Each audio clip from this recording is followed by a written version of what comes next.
Hello tout le monde, j'espère que vous allez bien, moi je vais super bien. Aujourd'hui on parlera de la dépendance affective, guys.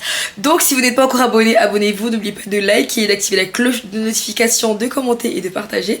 Et on se retrouve après les génériques, bye.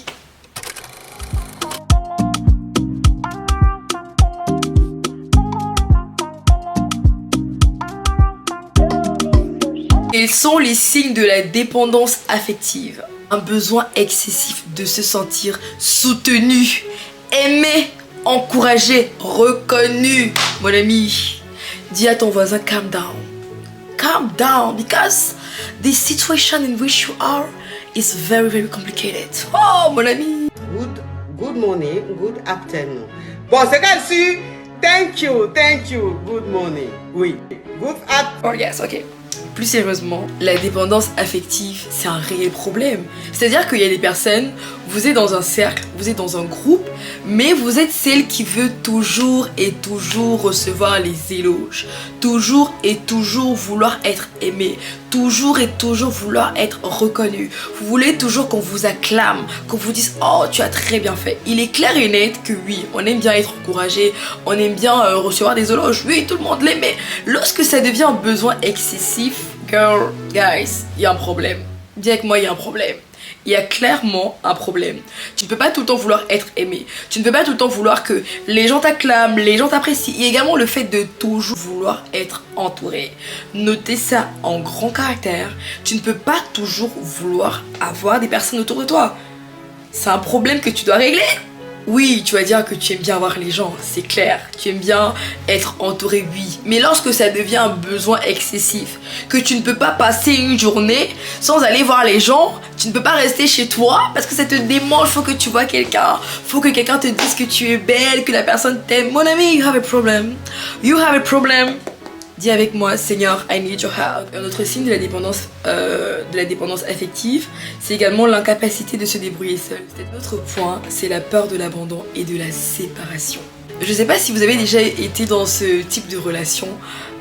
Quand je parle de relation, j'englobe tout, hein, que ce soit relation amicale, professionnelle, voilà. Mais on dira plus relation amicale, où une personne, elle vous aime tellement qu'elle devient toxique. Je sais pas si vous avez déjà vu ça, hein. Elle vous aime tellement qu'elle devient toxique. Ça peut être une amie, ça peut être une grande sœur, pas forcément une grande sœur de sang, mais elle vous aime tellement au point où ça commence à vous déranger. Je sais pas si vous voyez ce que je veux dire. Dans la mesure où, par exemple, si vous passez une journée sans l'appeler, elle va se fâcher, elle sera triste, elle va culpabiliser. Elle est juste en mode, mais mamie, on peut passer une journée sans s'appeler en fait. Il n'y a pas d'obligation, on n'a pas un contrat, enfin, je sais pas, hein. On peut s'appeler une fois par semaine, une fois chaque 2 semaines, une fois par mois. Mais lorsque ça commence déjà à t'énerver, tu deviens triste, tu pètes des câbles, c'est qu'il y a un problème. Et franchement, pour vous qui êtes chrétiens, priez pour ces personnes. Parce que pour moi, c'est un réel problème. Je me dis que, non, je ne vais pas te dire que j'ai ce problème-là. Parce que pour moi, quand j'observe ce type de comportement, je me dis que c'est un réel problème. Et ça a forcément une source. La peur de l'abandon a forcément une source. La peur du rejet a forcément une source. Alors, quelles sont les causes de la dépendance affective? L'une des premières causes pourrait être le manque d'affection pendant l'enfance. Le manque d'attention pendant l'enfance. Donc, pour les personnes qui n'ont pas forcément grandi avec leurs 2 parents ou même avec l'un de leurs parents, il y a ce manque-là qui s'installe. Et si la personne ne prend pas conscience de cela pour traiter ce manque-là ou pour essayer de pallier à ce manque-là de façon saine, il est fort probable qu'elle tombe dans la dépendance affective. Vous voyez ce que je veux dire? C'est la raison pour laquelle certaines filles, par exemple, qui n'ont pas eu d'amour paternel, parfois, elles aiment bien être en couple avec des personnes, des hommes qui ont, on va dire quoi, 10, 15, 20 ans de plus qu'elle. Pour elle, c'est normal. Pourquoi? Parce qu'elle ne cherche pas juste un partenaire, elle cherche également une figure paternelle. Du coup, les jeunes qui s'approchent d'elle, qui veulent être avec elle, elle les voit comme des petits, alors qu'ils ont le même âge. Parfois, c'est 2, 3, 5 ans d'écart, mais elle en mode pardon. Give me my sugar daddy.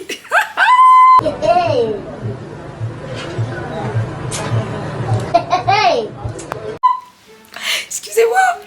Il y a également un manque de reconnaissance. Si tu as longtemps été dans un environnement toxique, si tu as longtemps été dans un environnement où on ne valorisait pas ce que tu faisais, on ne te valorisait pas à ta juste valeur de façon saine, je précise bien, il est fort probable qu'une certaine dépendance s'installe en toi.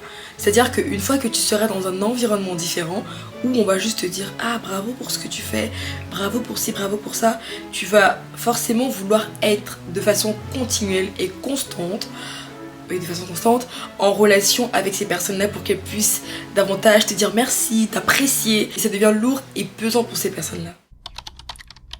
Pour sortir de ce cercle vicieux, vous devez premièrement identifier l'origine de cette dépendance affective. Comme je disais, parfois ça peut venir de l'enfance, ou parfois ça peut être par rapport aux blessures que vous avez eues, ou même encore les mots qu'on a eu à vous dire qui vous ont affecté, c'est-à-dire des blessures qui sont vraiment restées dans votre cœur, avec lesquelles vous avez grandi, ok? Je prends un exemple tout simple. Si lorsque vous étiez petit ou petite, on a eu l'habitude de s'attaquer à vous par rapport à votre physique, de s'attaquer à vous par rapport je ne sais pas, à votre... Ouais, le poids, tout ça, ça rentre dans le physique. Par rapport à votre origine, par rapport à votre statut social.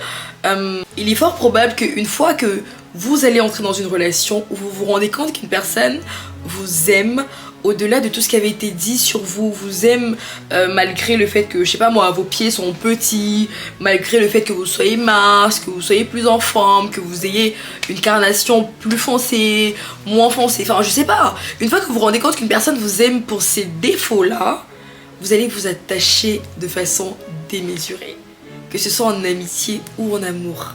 Maintenant, ce qu'il faudrait faire, c'est quoi? C'est de mettre des limites dans vos relations, parce que très souvent, ça dégénère. Mais quand je vous dis que ça dégénère, ça dégénère. Donc reconnectez-vous, à vos émotions. Essayez de mettre le point sur l'élément déclencheur.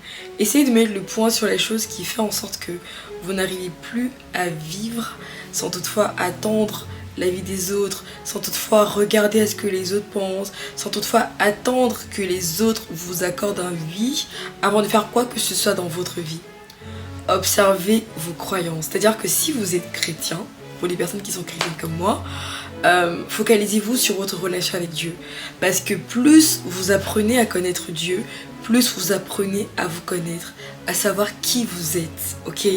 Et moins vous aurez tendance à chercher l'approbation des gens, à chercher le oui des autres, à chercher la vie des autres, parce que vous aurez la vie de Dieu en vous. Développez également ce qu'on appelle l'estime de soi. Apprenez à vous aimer. Il y a beaucoup de personnes, vous ne vous aimez pas. C'est-à-dire que, je prends un exemple tout bête, hein. Il y a des personnes, tu te maquilles pour les femmes. Ouais, je parle des femmes. Tu te maquilles, tu envoies une vidéo à ta copine. Est-ce que tu trouves que je suis belle?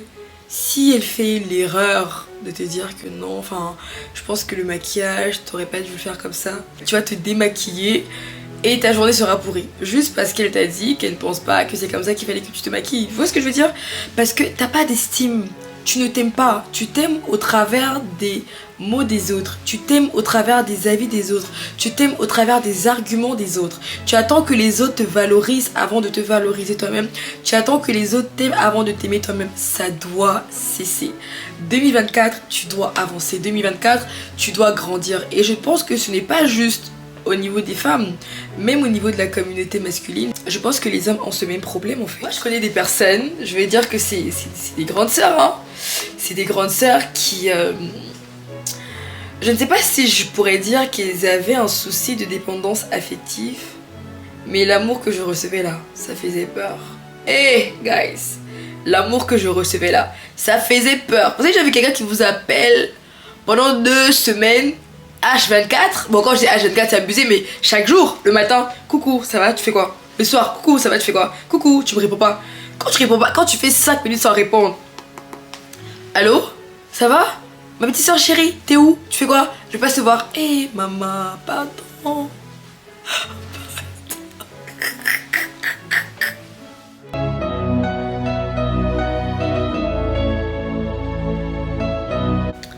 Je vous dis merci d'être resté jusqu'à la fin de cette vidéo. Si vous avez aimé, n'oubliez pas de liker, de commenter, de partager et on se retrouve très bientôt pour une nouvelle vidéo. Bye!